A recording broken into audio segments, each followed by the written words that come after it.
Hi everyone, I'm Maria Kay. Welcome to my channel. I know it's been a minute since I've posted, but I'm back. Bigger, brighter, new ideas, new videos, new direction. With that out of the way, today I'm going to be talking about my new That Girl mindset for the rest of 2025, how I'm choosing to show up for the rest of the year, and I hope a lot of these lessons will resonate with you. Without much further ado, let's get right into it. Number 1, no stress. This has been a priority of mine since February, after my health pretty much went to shit. And thankfully, everything is fine now. But this entire health scare forced me to reconsider my priorities. When I say my school was my entire life, I meant it. And everything related to comparison with my peers, what companies they ended up interning at, what grades they were getting, what courses they were taking. That was super toxic, and I think that's just the nature of my university and the degree I'm in. But having been forcibly removed from university and going through cancer, I'll say it, that period of my life, those 6 months, were the toughest on me personally, but I've come out much more balanced and much more grounded, more than anything. I don't want to say stronger. I think I just have a different perspective. And it's clear as day now that my priorities have completely shifted. Uni is 50% of my life and nothing more. I've split the rest into sports, social life, i.e. family, friends, going out, my part-time job, and my side projects and hobbies like this, like YouTube. They're split pretty much 20, 10, 10% until the entire 100%. But uni is taking 50%. And most importantly, my entire life now is revolving around the mantra of no stress. And I have to say, I've been just as, if not more productive, which is not the goal of mine. Like, my goal was to just have much less anxiety. But that was a side effect. Like, I was still performing, I think. And speaking from experience, it's much easier said than done. But the practice of identifying when you're feeling stress and stopping everything that you're doing, and hopefully, for me anyway, it's meditating, it's praying, it's going to church and sitting down with myself, with God, and reconsidering my troubles, my issues. And normally things go into perspective, but otherwise it's sharing my problem with my family and trusted friends, and they'll give me some perspective as well. But yeah, no stress has been the biggest life changer of this entire year, and I can't recommend it enough. Number two, it ties into number 1, but prayer. The new 2025 That Girl mindset is gonna have prayer, and if prayer is not for you, meditation. I have not personally done meditation, but I think prayer is a version of that. And every morning, I for sure but pray about what I'm grateful for and any troubles that I have, and I hand it all to God. And I bought myself a copy of the Bible.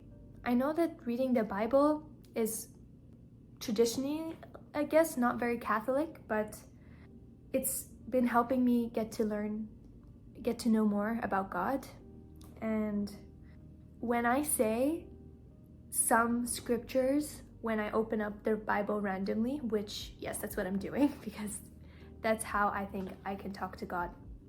But sometimes when I open these passages, the words jump out at me, and I feel like the Holy Spirit is speaking directly to me. So if you have never read the Bible before, I would suggest starting with the Proverbs or the Psalms. I thought they were very impactful for me. So yeah, prayer and meditation. Number 3, I have to talk about exercise. It's one of my favorite things. It keeps me so grounded and self-confident and motivated, and honestly, it helps regulate my stress. So yes, I'm geeking out about exercise right now. I'm not a gym girly, unfortunately, but I am 100% down for pilates, bar.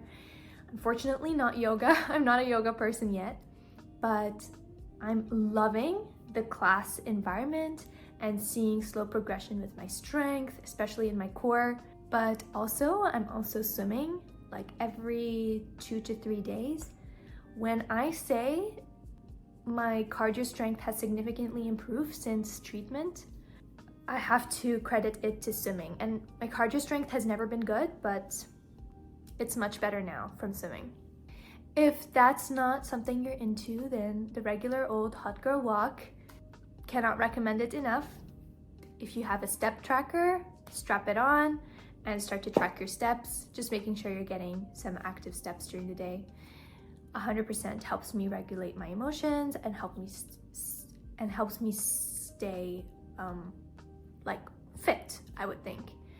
And that also ties into nutrition. Honestly, I'm pretty up to date with that, but just making sure that you're eating healthy, you're eating enough. That's also part of the new 2025 That Girl mindset. Number 4, passion projects and hobbies. For me, it's pursuing this side hustle that I have. It's given me a lot of purpose and direction outside of uni. It's like juggling the two, to be honest, but it's so much fun for me. I'm totally treating it as a learning experience, and that's the best way to approach something like a side hustle, especially when it's your baby and you're scared to share it with the rest of the world. But treating it as a learning project has been amazing for me. And if I can suggest doing it with a partner and having an accountability partner, even if it's not 50-50 all the time, it's gonna be 80-20, 100-0. It's a lot about hyping each other up and brainstorming and having a purpose outside of uni or your job. That's given me a lot of purpose for sure. And hobbies. For me, it's reading. I'm getting back into reading, and that, especially nonfiction books, I've been finding that I'm getting a lot of information and I like to take notes, track them in a Notion. Mostly nonfiction about business right now, because that's what is interesting for me. But even fiction like romance, that's not for me, but it could be for you. But reading, and that ties into number 6, limiting my social media consumption. I've pretty much cut it down to as little as I can. My Instagram is completely blocked or deleted off of my phone. YouTube is severely limited except when I'm home and it's my dinner and I'm watching TV for that hour. I don't try and have anything playing in the background. I find that my focus is much better because of that. And podcasts, occasionally I'll put them on when I'm walking, but I also try to keep walking for time to call my family. And that ties into number 7, social life, family and friends. For me, this has been a priority that I've been slacking in the last couple of years of uni, but I'm so glad to be back into it. Speaking with my family, I've been so close to them since treatment, throughout treatment and after treatment, and they give me so much fun and perspective and remind me about everything that does not matter in my life. And they're just a shoulder to fall back on, especially when things get tough.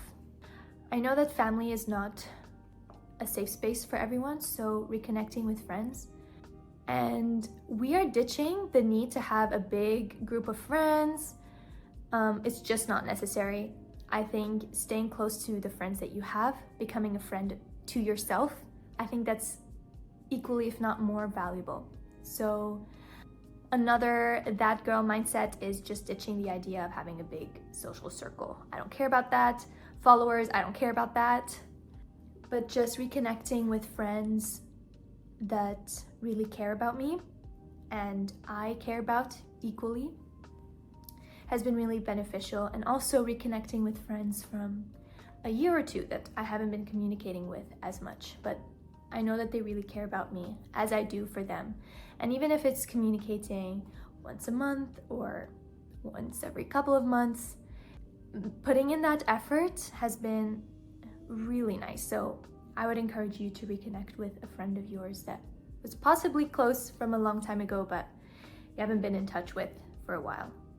So yeah, those are 6 new That Girl mindset shifts that I've been embodying since the start of this past 2 months, and it's been completely transforming my mental health and how I approach my uni lifestyle.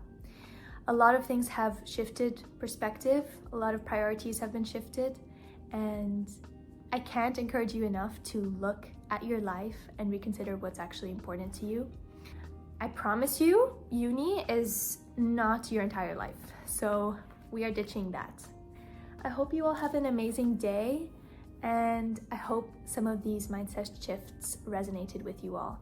I'm so excited to be back on YouTube and just chatting with you all, and I'm gonna hopefully commit to something called the Law of 100. We'll see how far I get, but it's something I read from the book, The $1 Million Weekend. Basically, commit to 100 of anything that it is. A YouTube video, a class that you want to take, a hobby that you want to track. And before you give up, make sure you've done at least 100 of those. And we'll see how far I get with that. But I have so much I want to share on this channel, and I just feel rejuvenated and happy and excited to talk with you all again. And I hope you all have a lovely day. I love you all, and see you all soon. Bye.